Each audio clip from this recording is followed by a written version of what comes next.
नमस्कार दोस्तों, आज बताने वाला हूं कैसे आप सैलरी पर्सन के लिए बैक 3 ईयर की आईटीआर को फाइल कर सकते हैं। हाँ जी दोस्तों, बैक 3 ईयर की आईटीआर को फाइल कर सकते हैं आप सैलरी पर्सन के लिए अगर आपने फाइल नहीं करी है बिना टैक्स और पेनल्टी के। तो चलिए इसको समझते हैं डिटेल में। सबसे पहले करना क्या होगा, आपको इनकम टैक्स के इस पोर्टल पर आना होगा। उसके बाद यहाँ आने के बाद डाउनलोड पे आ सकते हैं। डाउनलोड पे आने के बाद अगर आपको बैक ईयर की आईटीआर फाइल करनी है, जैसे कि अभी करंट ईयर असेसमेंट ईयर 22-23 चल रहा है, अभी इसकी फाइल कर सकते हैं लेट फीस के साथ। 1000 रुपये की लेट फीस लगेगी अगर 5 लाख तक की इनकम है। तो 5 लाख से ऊपर है तो उसके अकॉर्डिंग लेट फीस बढ़ जाती है। इसके अलावा बैक डेट की जो आईटीआर है, जैसे असेसमेंट ईयर 21-22 और 20-21 की आईटीआर को आप फाइल कर सकते हैं। तो आज की वीडियो में बताने वाला हूँ असेसमेंट ईयर 21-22 की कैसे कर सकते हैं, क्योंकि असेसमेंट ईयर की 21-22 की जो आईटीआर की विंडो है वो क्लोज हो चुकी है। अब यहाँ पे अपडेटेड रिटर्न के जरिए आईटीआर यू के जरिए इसको फाइल कर सकते हैं।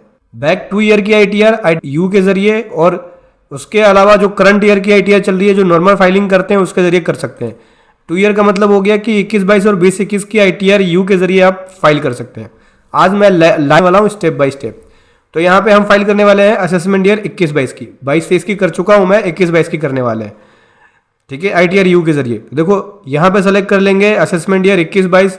देन यहाँ से मैं आईटीआर 1 पे आ गया। इसकी एक्सेल बेस यूटिलिटी को डाउनलोड कर लेंगे। ठीक है, तो इस एक्सेल बेस यूटिलिटी को डाउनलोड करेंगे और यहाँ से मैं दोस्तों ये हमने यहाँ पे एक्सेल यूटिलिटी को कर लिया है ओपन। और यहाँ पे मैंने पहले से ऑलरेडी इस शीट को बना रखा है, तो मैं आपको भर के नहीं दिखाऊंगा बल्कि स्टेप बाय स्टेप दिखाऊंगा क्या क्या चीज़ें हमने इसके अंदर भरा हुआ है। चलिए इसको समझ लेते हैं कि आईटीआर यू को कैसे प्रिपेयर करना है। उससे पहले बताना चाहूँगा, जो भी भाई बंधु मेरे चैनल पे पहली बार है, इस वीडियो को पहली बार देख रहे हैं, जिन्होंने अभी तक सब्सक्राइब नहीं किया सब्सक्राइब कर लीजिए, साथ ही साथ बेल आइकन पे भी क्लिक कर लीजिए ताकि इस तरह का कंटेंट आपको मिल सके। तो दोस्तों देखो, सबसे पहले यहाँ पे असेसमेंट ईयर 21-22 की हमने ये इनकम टैक्स की रिटर्न ओपन कर लिया है। यहाँ बेसिक डिटेल जाती है। बेसिक डिटेल जाने के बाद यहाँ पे आपको एड्रेस वगैरह देना होता है। एड्रेस वगैरह देने के बाद यहाँ से नीचे स्क्रॉल करेंगे, यहाँ पे फ़ोन नंबर, ईमेल आईडी की डिटेल। अभी बोलता है कि आईटीआर कौन से सेक्शन में फाइल करेंगे।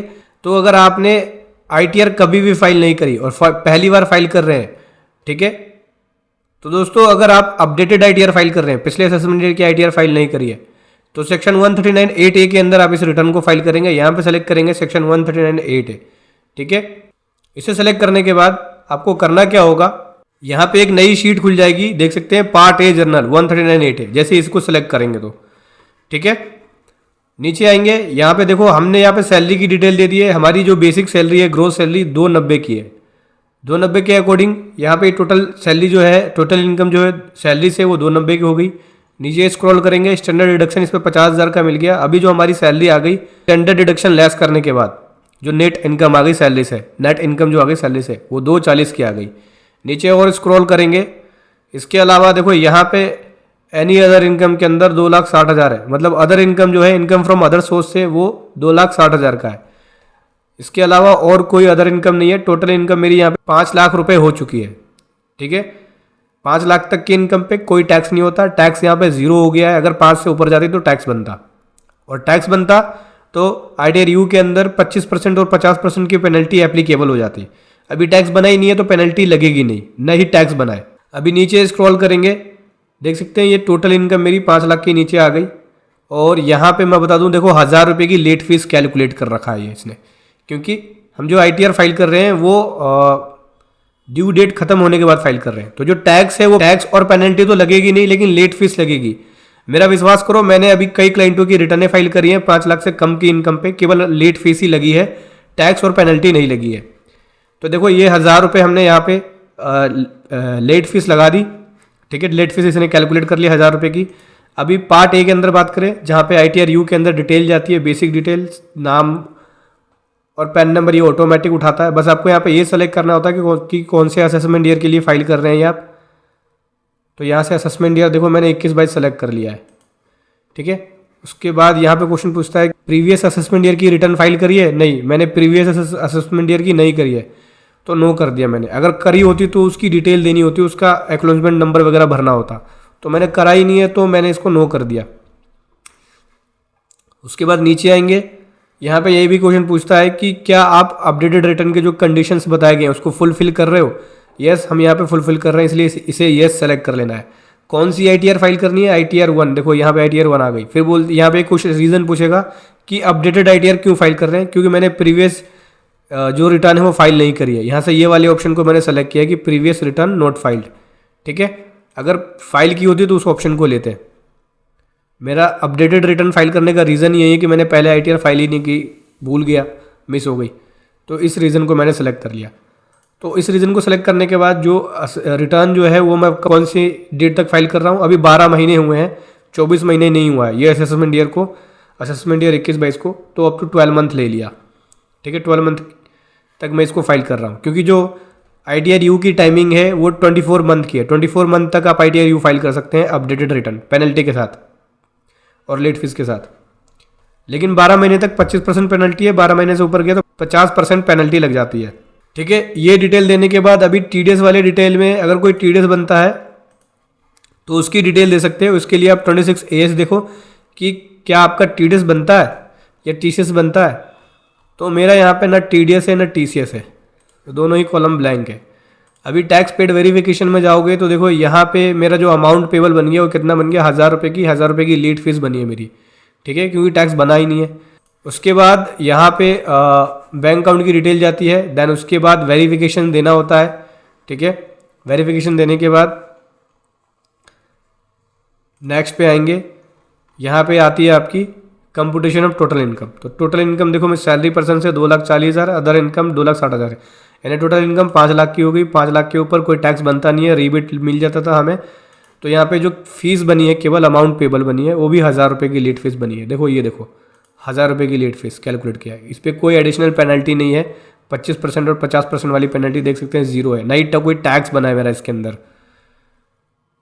तो 1000 रुपये का जो अमाउंट नेट पेबल बना उसको मैंने पेड भी कर दिया है, और उसकी पेड की डिटेल आपको यहाँ पे देनी होती है। देखो 14 नंबर के अंदर कि अमाउंट आपने जो पे किया उसका BRS कोड क्या है, चलान का नंबर क्या है, ये सब डिटेल आपको यहाँ भरना होता है, ठीक है। चलान की पेमेंट करने के बाद ध्यान रखना जो पेनल्टी जो लेट फीस लगेगी उसकी पेमेंट करने के बाद उस चलान की डिटेल भरनी होगी। अगर आप डिटेल नहीं भरेंगे तो ITR आपकी जाएगी नहीं। और अपडेटेड रिटर्न की खास बात यह है कि आप इसे साइन करके नहीं भेज सकते, ठीक है। इसको आपको E-वेरीफाई कराना पड़ेगा या डिजिटल सिग्नेचर के थ्रू कर सकते हैं आप इसको फाइल, ठीक है। तो जो हमने लेट फीस जमा कराया उसके चलान की डिटेल यहाँ पे भर दी। अभी 80D के अंदर अगर कोई क्लेम आता है आपका मेडिकल का तो वो लिख सकते हैं, मेडिकल इंश्योरेंस का कोई क्लेम है तो। 80G के अंदर है कोई डोनेशन वगैरह दिया है तो डोनेशन वगैरह की डिटेल आप यहाँ भर सकते हैं। इसके अलावा 80GA के अंदर है कोई साइंटिफिक रिसर्च के लिए डोनेशन दिया है तो उसकी डिटेल दे सकते हैं। तो इसके अलावा हमारे पास और कोई डिटेल नहीं है। अभी क्या करेंगे, मेन शीट पे आएंगे।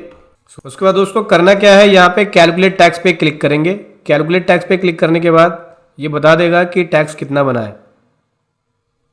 हालांकि टैक्स कुछ बना ही नहीं है, आप टैक्स पेड वेरिफिकेशन में जाके देख सकते हैं। ये देखें 1000 रुपये की केवल लेट फीस बनी है जो कि ऑलरेडी हमने पे कर दिया है। यहाँ पे देखो computation total income, total 5 lakh की इनकम, 1000 रुपये की लेट फीस बनी है, कोई टैक्स बना नहीं है, 1000 रुपये जमा करा दिए हमने। ये देखो अभी क्या करना क्या है, सिंपल है, आप जनरेट जियोसन फाइल पे क्लिक करो। जियोसन फाइल को ये जनरेट कर देगा, ये फाइल को जनरेट कर रहा है, ठीक है। कुछ डिटेल बोलता है, जैसे कहता है कि TDS की जो एंट्रियाँ करी है आपने, जो स्टेटमेंट में 26AS में जो TDS आ रहा है वो चेक कर लेना आप, ओके। उसके बाद बोलता है कि आप सेव वाले बटन पर जाके जियोसन फाइल को सेव कर सकते हो। तो देखो दोस्तों यहाँ सेव वाले बटन पे क्लिक करेंगे, जियोसन फाइल को जनरेट कर देगा। मैंने देखो यहाँ पे ऑलरेडी जियोसन फाइल को बनाया हुआ है, देखो ये रहा जियोसन फाइल। करना क्या है, सिंपल बस इस बटन पे क्लिक करना है, यहाँ से जियोसन फाइल जनरेट हो जाएगी। जियोसन फाइल को यहाँ पे सेव किया हुआ है, तो ऐसे आपको जियोसन फाइल को जनरेट करना है। उसके बाद करना क्या है, सिंपली इनकम टैक्स की साइट पे आएंगे, लॉगिन पे आएंगे और इसको लॉगिन कर लेंगे। मैंने लॉगिन कर लिया दोस्तों। लॉगिन करने के बाद आपको सिंपल फाइल पे आना है, इनकम टैक्स रिटर्न पे, और यहाँ से आके फाइल इनकम टैक्स रिटर्न पे जाएंगे। उसके बाद असेसमेंट ईयर सेलेक्ट करेंगे, जिस भी असेसमेंट ईयर की फाइल करना चाहते हैं। जैसे फॉर एग्जांपल के लिए आप 2021 के लिए करना चाहते हैं तो 2021 ले लेंगे। यहाँ से आप सेलेक्ट करना पड़ेगा कि कैसे फाइल कर रहे हैं रिटर्न। सेक्शन 139(8)A के अंदर ITR U यानी अपडेटेड रिटर्न के जरिए कर रहे हैं तो यहाँ पे ये सेलेक्ट करेंगे। देन बताएंगे कि आपका ऑडिटेड है, नहीं, नो पे क्लिक कर दिया। देन यहाँ से ITR सेलेक्ट करनी पड़ेगी, कौन सी ITR। जैसे मान के चलिए ITR 1 है तो ITR 1 ले लिया, कंटिन्यू पे क्लिक कर दिया। यहाँ पे जो जियोसन फाइल बनाई है अभी उसको यहाँ पे अटैच करना पड़ेगा। देन प्रोसीड टू वेरिफिकेशन पे जाना पड़ेगा। अब आप इस ITR को केवल DSC या EVC के जरिए, मतलब OTP के जरिए, आधार OTP के जरिए या बैंक के थ्रू OTP के जरिए वेरीफाई कर सकते हैं या डिजिटल सिग्नेचर के जरिए। इसको साइन करके भेज नहीं सकते जैसे पहले भेजते थे। तो समझ गए दोस्तों, ऐसे आपको यहाँ पे ITR-U फाइल करना है। वीडियो कैसी लगी ज़रूर बताएं। Thank you so much. जय हिंद, वंदे मातरम।